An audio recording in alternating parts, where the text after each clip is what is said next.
Today I want to talk about something that changed the way we've been developing Jynxed Sevenfold a lot, and that being playtesting. The reason I'm talking about this is that we went to a game designer night at Snakes Lattes, and we had some very useful feedback from playtesters there. There's something very eye-opening about watching other people play your game and having to explain your game to them.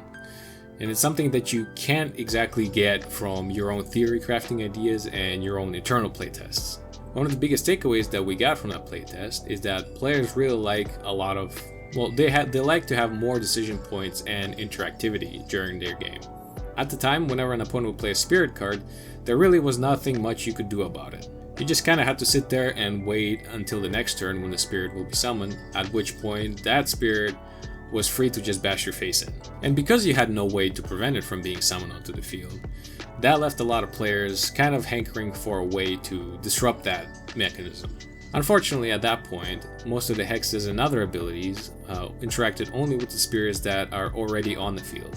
So yeah, that didn't exactly make for a very satisfying gameplay experience. That piece of feedback pushed us to think about how players should be able to interact with spirits before they enter the field, which caused us to add a lot more hexes and abilities that mess with that process into the game, which obviously made the gameplay a lot more dynamic and interesting to play. Another interesting point that was brought up during the playtest was about the turn flow. We used to have a whole separate step during the game that was called the charge step, and it was near the beginning of the turn where the player would decide whether or not they would want to charge a card to their gauge. And during that playtest, people just kept forgetting about it, and we had to remind them that this is an option that they could take. So one of the playtesters gave us the idea of incorporating the charge step into the casting step. So now, whenever you take the casting step, you have the choice to charge one card to your gauge, basically at any point before you go to combat. And so we found that this tiny change made the game a lot smoother, and it also added a lot of flexibility and reduced friction that we didn't even realize was even there. And finally, we were really happy that players really liked and resonated with our gauge system. It's our core mechanic representing both your power and your peril, and it was very satisfying to hear that the players found it very unique and actually satisfying to play around with.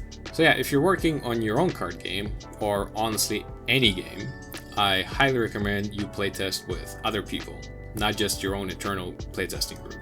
And even one good session can reveal a lot of things you would have never noticed on your own. So I want to say a big thanks to the people at Snakes Lattes for giving us their time and feedback. They shaped how Jynxed Sevenfold will be developed and how it's developing currently. We've got more devlogs coming up soon, so stick around if you want to see how this game develops into the future. Thanks everybody.